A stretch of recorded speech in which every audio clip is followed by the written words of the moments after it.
Textos preciosos que, si nos da tiempo, estudiaremos juntos, de Aristóteles sobre el placer, en Ética a Nicómaco, donde dice una cosa como esta, que no sería comprensible sin lo que acabamos de decir.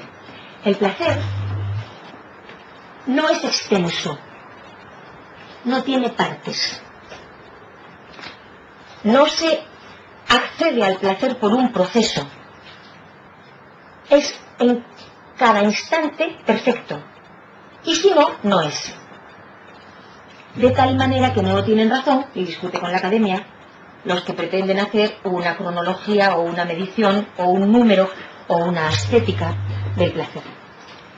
Es súbitamente, sin proceso, eterno mientras dura, porque nada se le puede añadir, nada le falta, es perfecto.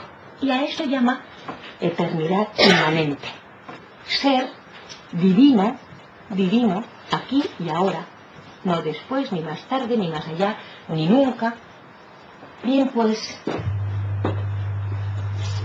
en realidad, la comprensión, por lo tanto, de que la metafísica de la historia, o la historia como forma de la metafísica en la modernidad, sean un pensamiento, cuidado con esto, sigo respondiendo a Óscar, no tanto solo discutible teóricamente o racionalmente, sino excesivamente violento, como mínimo se observa a partir de esto muy pequeño que hemos dicho, en el sentido reductivista, en el sentido de eso que, gracias al Ignacio Ramonet, a escuchar al cual os he invitado hace un momento, y al Le Monde Diplomatique, llamamos hoy en una comunidad, desde luego no creo que universal.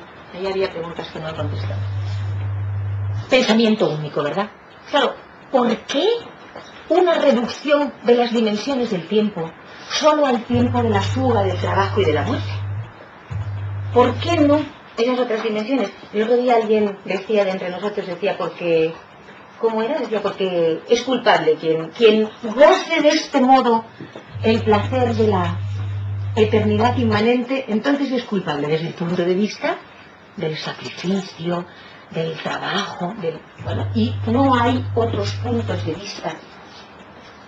La reducción cronológica no podríamos conocerla si no perteneciera a nuestra propia heredad racional, toda una tradición que es la griega, que no permite ser leída, cuyos textos no permiten ser leídos desde esa comprensión. Yo no sé si puede ocurrir, vosotros me dais permiso, yo creo que sí, que nos metamos en la pieza teórica que teníamos pendiente. Tenemos solamente media hora, pero yo creo que podemos después de, porque media hora ahora es muy distinta que media hora al principio, ¿verdad? La pieza teórica... ¿Cómo? Sí, ¿dónde está el cuaderno? El cuaderno debe seguir circulando. En algún momento se ha detenido. Está por aquí. Yo quiero que nos metamos en la pieza teórica de análisis que tenemos, que es la de contrastar. ¿Os acordáis? Pensad que no estáis cansados. No es verdad, pero da igual, es como si acabáramos ahora mismo de empezar, ¿vale? La pieza teórica que tenemos ahora, ¿recordáis?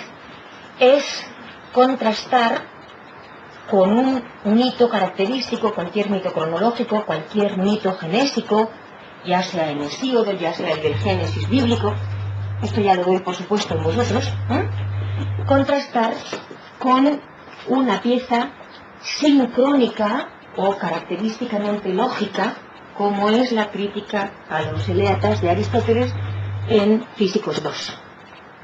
Esto significa que yo quiero que continuemos con una única cosa que permitirá que, en vez de estar en un punto de vista hipotético o arbitrario, notemos cuál es, desde dentro, desde la experiencia racional, cuál es la racionalidad de lo que estamos diciendo, ¿verdad?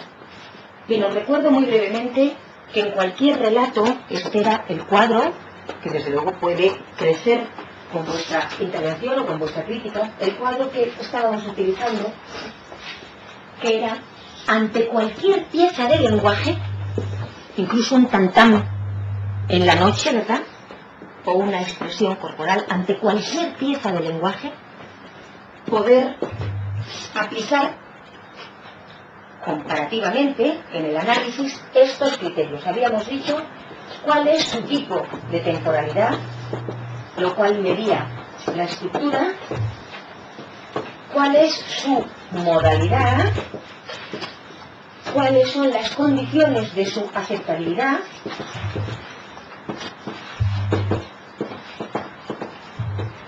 y por último, cuál era entonces el estatuto que tenía ese tipo de pieza lógico-lingüística en relación, si queréis decirlo así, en relación a la comunidad. ¿Por qué digo esto? Vamos ahora a ir muy deprisa y ojalá yo ya me supiera vuestros nombres, ¿verdad?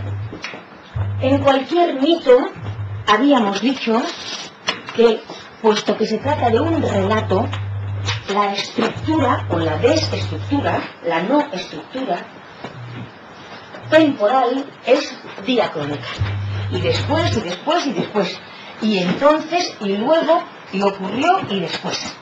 Por lo tanto, lo único que a mí me importa que notemos ahí es que las conexiones son extrínsecas. Fijaos qué golpe bajo, si no os molesta que sea tan provocativa, contra la metafísica, ¿verdad?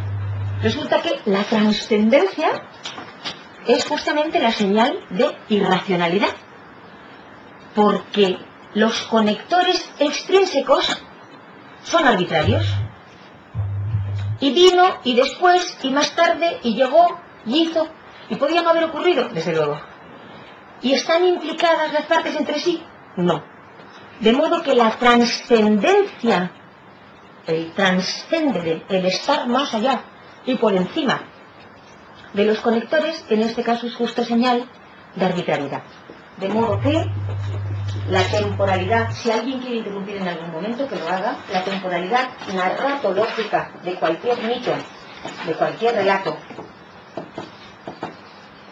es una temporalidad extrínseca o de conectores exteriores, que ya notáis, puesto que hemos trabajado en ello el otro día, que remiten entonces a la autoridad y al terror y a la esperanza, es decir, a querer estar integrado en aquella comunidad, no querer estar exiliado, ser aceptado, etc. La modalidad, si yo preguntara cuál es esa modalidad, ¿qué modalidad sería? Javier, ya que eres uno de los... No, os tenéis acostumbrado a que pensamos todo el mundo aquí. ¿Qué modalidad es esa? ¿Es necesario el modo de los relatos? Es contingente, es así, pero podría no ser así. ¿Quieres decir algo? No, estaba pidiendo que usted me quiera hablar. Es así, pero podría no ser así. Gracias. Podría no ser así.